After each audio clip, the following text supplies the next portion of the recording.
5 memes to understand the undercover economist. Ever wondered why your coffee costs $10 at an airport but $2 at a roadside stall? Or why buy one get one free never actually feels free? Economics isn't just about graphs and formulas. It's happening around you every day, shaping what you pay, where you shop, and even why some countries stay poor. Tim Harford's The Undercover Economist reveals the hidden forces that control prices, markets, and your wallet. And what better way to break it down than with memes? Let's dive into 5 key lessons that will change the way you see the world, one meme at a time. Imagine you walk into a fancy cafe that offers buy one, get one free coffee. Sounds like a great deal, right? But have you ever stopped to think, why would a business give away something for free?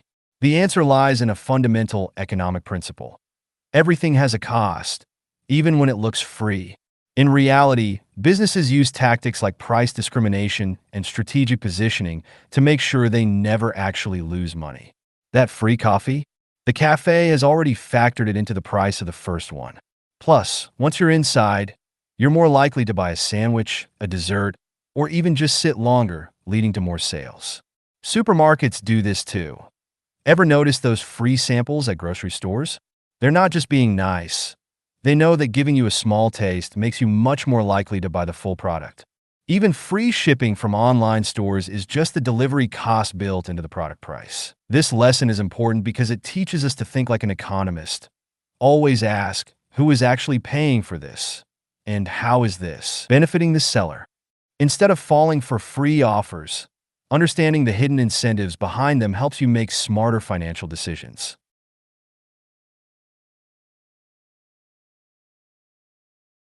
Most people think prices are set purely by supply and demand. But in reality, economic power and strategic positioning play a huge role. Ever wondered why a cup of coffee costs $10 at an airport, but only $2 at a roadside stall? It's not just about the quality of coffee. It's about who controls the prime location. Businesses charge high prices when they control access to valuable spaces. An airport cafe can charge triple the normal price because customers have no other option. They're stuck inside past security with limited choices. Similarly, real estate in high-demand areas follows the same logic. A small shop in a premium mall pays high rent, so it must charge higher prices to survive. Economists call this economic rent, the extra money businesses can charge simply because of their location, brand reputation, or unique access to customers. Big brands use this strategy all the time. A Starbucks near an office hub will charge more than one in a quiet neighborhood. Cinemas make their real money not from tickets, but from expensive popcorn, because once you're inside, you have nowhere else to buy. The key lesson? Businesses don't just sell products. They sell convenience, exclusivity, and access. The more control they have over those things, the more they can charge.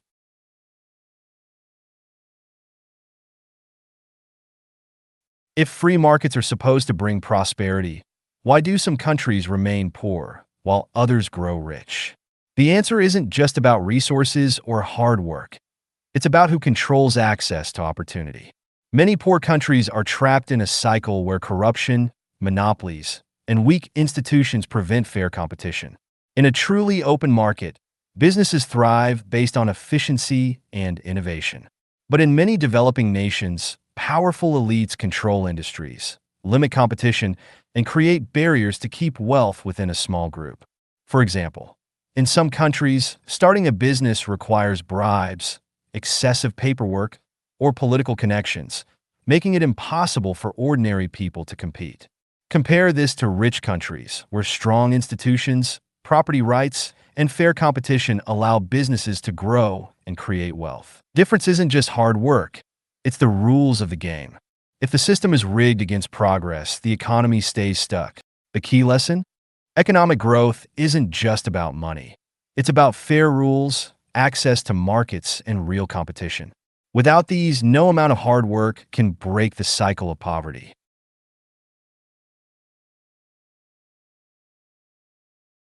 Free markets are supposed to create competition, lower prices, and benefit consumers. But in reality, many markets are manipulated by powerful players to keep profits high and competitors out. Take monopolies and cartels. big companies or groups that control an entire market and dictate prices. Think about how internet providers, pharmaceutical companies, or oil producers operate.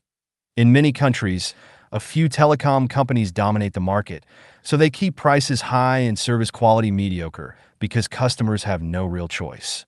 Drug companies patent medicines for decades, preventing cheaper generic versions from entering the market.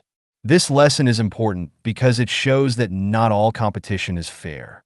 While consumers believe they have choices, in many cases, a handful of players have already rigged the system to keep prices high and profits flowing to them. The key takeaway? Whenever you see high prices or a lack of alternatives, ask, is this real competition or is someone controlling the market?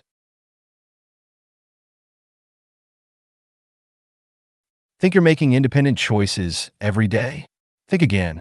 From what you eat for breakfast to where you shop, the economy is silently shaping your decisions, even when you don't realize it. Ever noticed why coffee brands suddenly get expensive? Or why some vegetables cost double in certain seasons? That's inflation and supply chains at work. If global fuel prices rise, transportation costs increase, making everything, yes, even your morning coffee, more expensive. Supermarkets are designed to make you spend more without realizing it. Even streaming services adjust prices based on inflation. Movie theaters hike ticket prices when the economy is weak because fewer people go out. Even social media platforms show you ads based on economic trends. Notice how luxury brands advertise less during recessions? They know fewer people are buying. The economy isn't just about stocks and GDP. It's woven into every decision you make. From the food on your plate to the career you choose, understanding economic forces helps you make smarter choices and spend wisely. Conclusion. See the world like an economist. The economy isn't just something governments and stock market traders worry about. It's shaping your daily life in ways you don't even notice. From the price of your morning coffee to why traffic jams exist, understanding basic economic principles helps you see the hidden forces at play. Next time you come across a free deal, an overpriced product, or a long queue, ask yourself, who benefits? What incentives are driving this?